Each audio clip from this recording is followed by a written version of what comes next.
Chapter 8. "See that fellow over there, Steve," whispered Tom. "The one with the scar on his face." "Yeah," replied the disguised Solar Guard officer. "I've been watching him too, and I think he's had his eye on us." Tom and Captain Strong were sitting in a small restaurant near the spaceport, drinking Martian water and discussing the shadowy characters that lounged around the stuffy little room. "I'll walk over to the bar," said Strong. "Maybe he doesn't want to talk to two of us together." "You go over and see if you can strike up a conversation." "Good idea, Sirrah Steve," said Tom. Strong got up and with an exaggerated swagger walked to the small bar. From the mirror in back of the bar, he could see Tom rise and saunter over to the man who sat on the opposite side of the room. For 3 days, Roger, Astro, Tom, and Strong had wandered through the bars, restaurants, and cheap hotels of Spaceman's Row in Luna City, searching for information that would lead them to Wallace and Simms. Each night, they returned to the freighter to exchange, sift, and analyze the bits of information gathered. But for 3 nights they had come up with a total of nothing. Finally, Strong had decided that this would be the last night they would spend in Luna City. It was after making this decision that he and Tom spotted the scar-faced man sitting alone in one corner. The scar-faced man obviously wanted something from Tom. Strong saw Tom stop at the table, say a few words, then sit down and order drinks. Tom and the scar-faced man continued their conversation, now leaning across the table, talking in whispers, stopping only long enough for the waiter to serve the drinks. Strong noticed that the scar-faced man paid for them and smiled to himself. That was a step in the right direction. He obviously wanted something from Tom. Suddenly, the young cadet looked up and motioned for him to come over to the table. Strong merely lounged against the bar and nodded carelessly. Taking his time, he finished his glass of Martian water, then swaggered across the crowded room to the table. Tom glanced up casually and then turned to his companion at the table. "This is my skipper," he said. "Name's Steve. You got a job to do. Steve'll do it." "Anything, anywhere, anytime," he paused, and then added with a smirk, "for a price." The scar-faced man looked up at Steve. His eyes traced a pattern over the tall man, noting the broad shoulders, the piercing eyes, and the bulge of a paralo ray gun in his jacket. He pushed a chair back with a foot, and managed a smile in spite of the scar that twisted his features into an ugly mask. "Sit down, Steve. My name's Pete." Strong accepted the invitation silently. At close range, he saw the man was more disfigured than he had noticed from the bar. The scar on his face reached from his left ear across his cheek and down to his neck. Pete saw him looking at the scar and smiled again. Funny thing about scars. "I got one, but I don't have to look at it. I just stay away from mirrors and I remember myself as I was before I got it. So look all you want. You're the one that's got to suffer for it." Ignoring the man's bitter tone of voice, Strong growled, "I'm not interested in what you look like. You got something to haul. We got a ship to haul it. Name your cargo and destination, and we'll name a price." "Ain't as simple as that," said Pete craftily. "I gotta know more about you before we talk business. What for instance?" "Ask Strong, for instance, who do you know on Spaceman's Row that can give you a reference?" Tom spoke up quickly without looking at Strong. "Suppose I told you I helped pull a job a couple of weeks ago that was worth 100,000 credits." He settled back, casually glancing at Strong and receiving an imperceptible nod in return. 100,000, eh?" said Pete with interest. "Not bad, not bad. What kind of a job was it?" Me and two other guys held up the credit exchange at the Solar Exposition at Venusport. "Oh." Pete was becoming extremely curious. "You in on the job too, Steve?" Before Strong could answer, Tom spoke quickly. "No, I bought a half interest in Steve's ship with my share of the take." Strong could hardly keep from smiling. so easily was the young cadet's tail growing. "Then who was in on this job with you?" persisted the scar-faced man. "You look pretty young to pull a big job like that."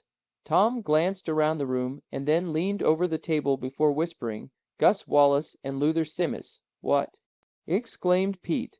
"Gus Wallace, a guy about 6 feet tall and 200 pounds. Has a heavy, rough voice. That's the one," said Tom. Pete's arm shot across the table like a snake, and he grabbed Tom by the jacket. "Where is he?"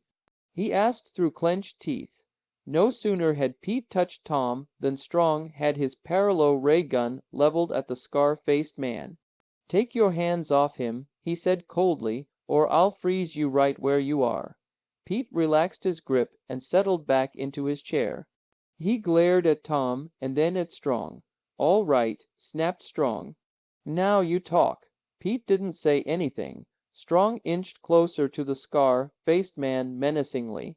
"I said talk. Why do you want to know where Gus Wallace is? Maybe your Solar Guard, eh?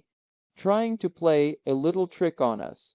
"How do I know you haven't got a squad of MPs outside waiting to pick us up?" Pete began to shift nervously. "You got me all wrong, Steve. I ain't Solar Guard. Why do you want to know where Gus Wallace is, then?" Strong persisted. Pete hesitated and had to be prodded with the paralo ray gun again by Strong. "Talk," hissed Strong. "You see this scar?" asked Pete. "Well, 2 years ago, on Spaceman's Row in Marsopolis, Gus slashed me in a fight. I swore I'd do the same for him when I caught him, but he's been running from me ever since." "Marsopolis, eh?" asked Strong. 2 years ago. "Yeah, I think you're lying." "You're Solar Guard."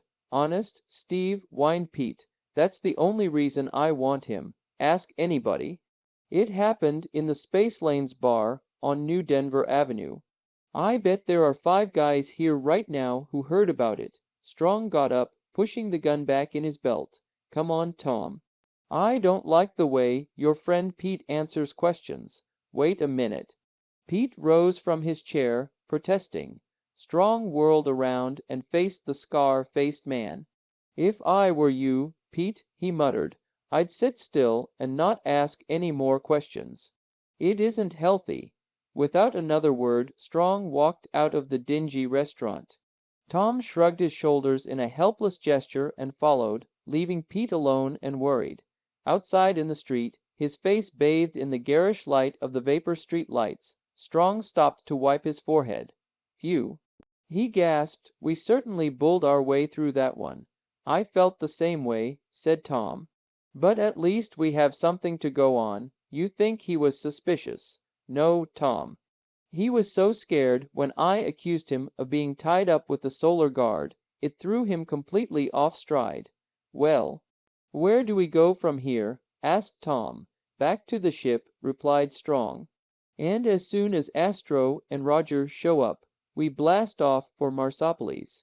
Our next target is a joint called the Space Lanes." Against a backdrop of shimmering stars that studded the velvet black emptiness of space, the freighter Dog Star rocketed toward the red planet of Mars, carrying the 4 spacemen on the next step of their search. Relaxing from the 3 arduous days on the moon, and able to be themselves once more, Strong and the 3 cadets rested and discussed every detail of their stay in Luna City. It was finally decided that their only real chance of tracing Wallace and Simms lay in the Space Lanes bar. As they approached Mars, Strong outlined their next move. "We'll do the same thing as we did in Luna City," he said. "Split up, only this time we'll all go to the same place, the Space Lanes. Tom and I will go in first, and do most of the nosing around. Astro and Roger will drift in later and hang around, just in case there's trouble." The 3 cadets nodded their understanding, and when Strong turned to the teleceiver to make his report to Commander Walters at Space Academy, they took their stations for touchdown at Marsopolis. His face impassive, on the teleceiver screen, Commander Walters listened to Strong's report, and when the Solar Guard officer finished, He grunted his satisfaction. "Do you have any news on Wallace and Simms, sir?" asked Strong. "Yes, but my news isn't as good as yours," frowned Walters. "They've already made use of their knowledge of the light key. They held up a Solar Guard transport en route to Titan and emptied her armory. They took a couple of 3-inch atomic blasters and a dozen paralo ray guns and rifles, opened the energy lock with their adjustable light key as easily as if it had been a paper bag. It looks as though they're setting themselves up for a long siege. Do you have any idea where they might be hiding, sir?" "Somewhere in the asteroid belt, I believe," replied the commander. "They headed for the belt after they held up the transport." "Well, we'll do what we can from our end, sir," said Strong. "Since Mars is closer to the asteroid belt than any other planet, they might be using Marsopolis as a hangout. Or someone might have seen them recently.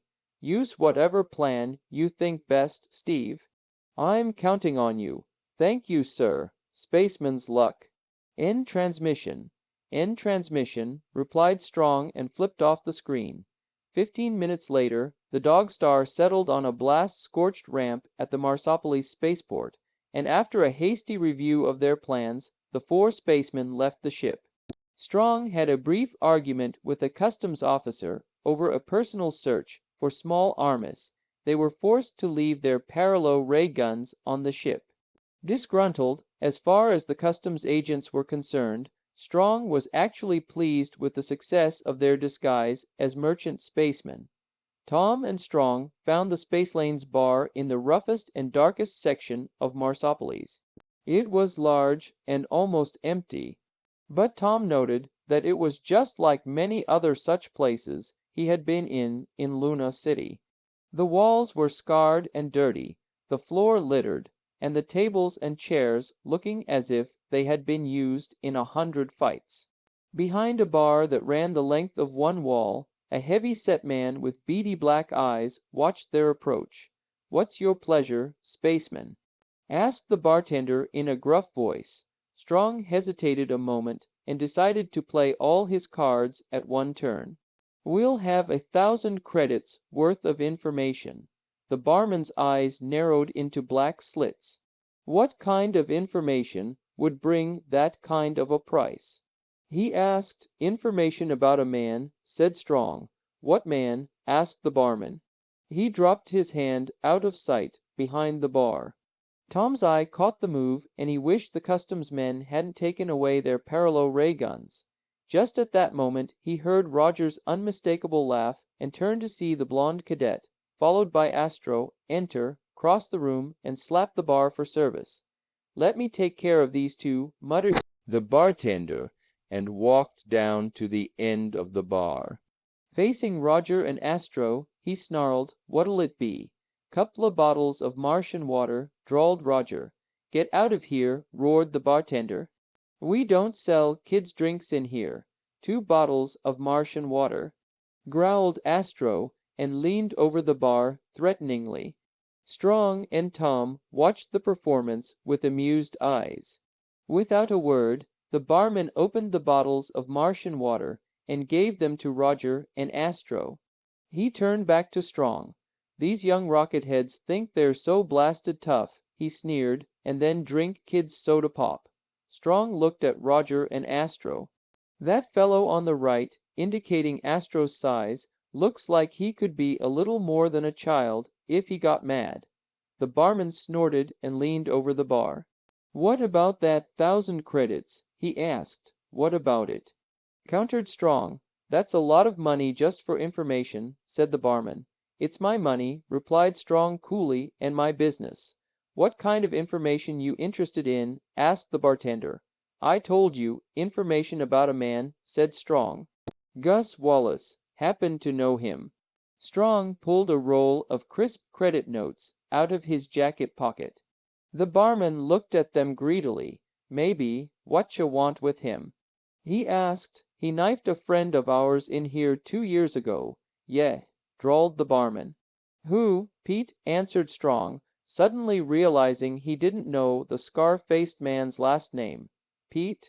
Pete who? Asked the barman craftily. What are you trying to do? Snapped Tom suddenly. Play space lawyer. You know Pete was knifed in here by Gus Wallace 2 years ago. Carved up good. He made a slashing gesture from his ear to his throat, indicating the scar on Pete's face. So you want Wallace, eh? Mused the bartender. We want him 1,000 credits worth, said Strong. You didn't tell me for what yet. None of your space blasting business, roared Strong. You want the 1,000 or not? The bartender couldn't keep his eyes off the crisp roll of credit notes Strong rippled under his nose, and hesitated. Well, to tell you the truth, I ain't seen him for a long time. Then do you know anyone who has? Asked Strong. Hard to tell, said the bartender huskily. But I do know the guy who would know if anyone does. Who? Asked Tom. On Venusport's Spaceman's Row. There's a joint called the Cafe Copyright Cosmos. Go there and ask for a little guy named Shinny. Nicholas Shinny. If anyone knows about Wallace, he'll know. Tom's heart almost stopped. Nicholas Shinny was a retired spaceman who had taken part in his last adventure to Alpha Centauri, and was a good friend of Strong's and the Polaris unit. Shinny had always operated on the edge of the space code. Nothing illegal, but as Shinny himself put it, just bending the code a little, not breaking it. Tom spoke up. That's only worth 100 credits, he said. What d'ye mean? Snapped the barman. How would Nick Shinny know Gus Wallace? Asked Strong. They prospected the asteroids together years ago. Strong dropped 100 credit note on the bar and turned away without another word. Tom followed, and as they passed Roger and Astro, a knowing look passed between them, and Tom gestured for them to follow. Having heard the conversation, Astro and Roger walked over to the bartender who was folding the credit note before putting it in his pocket. You sell your information pretty cheap, spaceman, snarled Roger. Suppose those two were Solar Guardsmen in disguise. The bartender paused, then shook his head. Couldn't be, he said. Why not? Asked Roger. Because the Solar Guard has a guy salted away that knows exactly where Wallace is.